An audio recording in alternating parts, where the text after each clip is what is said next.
السلام علیکم ورحمت الله وبرکاته. د حماسي کاروان د ګروپ ټولو ملګرو الله پاک مو روغ جوړ لره. الله مو حافظ و ناصر سه. یو ورور فهیم الله په نامه د پاکستان پېښور نه پوښتنه کړې ده.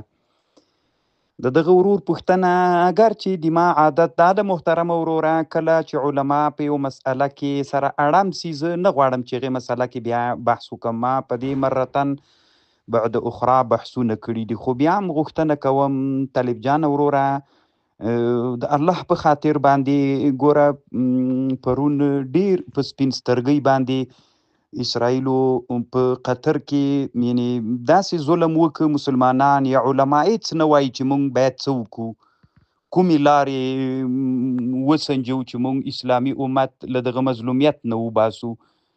ټول ورځ مو په دغه باندې تیریږي چې رقص 20 کاله ووتلې وه، د رقص مسله نه حل کیږي. رقص روا ده که ناروا ده؟ علما ټول په دغه مسلو تنبه دي. کفري نړۍ څه شي ته متوجه ده چې اسلام له بیخ نه ورک کړي او اسلامي امت د رقص په مسله باندې اخته ده. نو محترمه وروره رقص مسله معلومه مسئله ده، زه به نور څه نه درته وایم. دا منم در سره چې رقص په اړه باندې بعضې علماو د جواز فتوا کړې ده. امام غزالی رحمه الله یې جایز ولی شرطونه لري، او بعضې نورو علماو چې جایز بللي دا محترمه د اسلامي امت د علماو تفردات دي. امام غزالی رقص جایز بللی، امام غزالی موسیقي په احیاء العلوم کې روا بللی. د موسیقي 2 قسمه موسیقي ده، یو هغه موسیقي ده چې شهوت راپاروي، یو هغه موسیقي ده چې هغه سړی الله ته نږدې کوي، نو دی دام جایز بلی.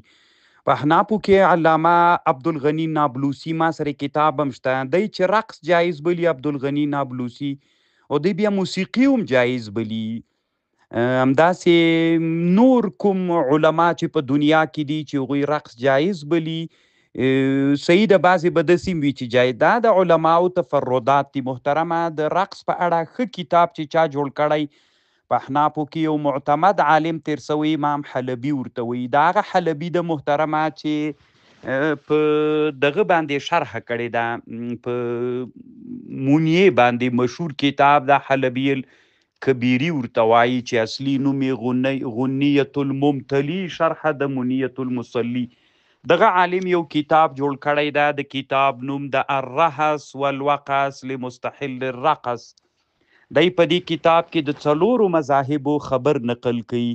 دی وی مذهبنا ومذهب الجمهور انه حرام كما تقدم من الادله فانه داخل في اللهو والعبث واللعب غیر مستثنا. نو دی محترمه همدغه کتاب پیدا که په دې کتاب کې په دې باندې بحث کوي. بیا بحث ولې کوئ د یو چا سره چې څوک یې نه مني مه یې ورسره کوه. ګوره محترمه دی په دې خپل کتاب کې یو فصل کدي، دی وایي چې یو فعل اختیاري و قصدي فعل انسان کوي، نو په هغه کې خو به یو غرض صحیح و پایده یا دینی یا دنیوي پکې وي که نه.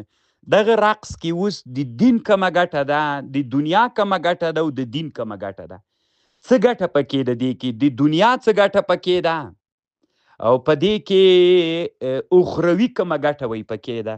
نو دی وایي چې یو فعل اختیاري قصدي وي، نو په هغه کې شرط دا ده چې باید په هغه کې یو غرض صحیح وي، یا دینی وي یا دنیوي وي. دې کې هېڅ ګټه نسته ده محترمه. دی په دې خپل کتاب کې د 4 مذاهبو فتوا په دې نقل کوي چې دا حرامه ده. دا صحیح ده محترمه، بعضې علماو د جواز خبره هم کړې ده، لکه بعضې شافعي علماو د جواز خبره کړې ده. نو محترمه وروره حق خبره دا ده چې دا ناروا ده. که یو چا منله که خبر ده، نور ټول عمر ته دې مسلې ته مه وقف کوه، اصلي مسایلو ته. دین کې ډېرې مسائل شته ده، قصدن بعضې انسانان دغه ته لمن وهي چې مسلمانان یا علما په دغه مسلو کې سره اخته سي، چې د اصلي دښمن چې کفر د هغې ته د مسلمانانو فکر نسی. نو ټول طالبان علما همدغه مسلو ته متوجه سوي دي چې اله مه پرېږه، دا وړې وړې مسلې دي په وړو مسایلو کې.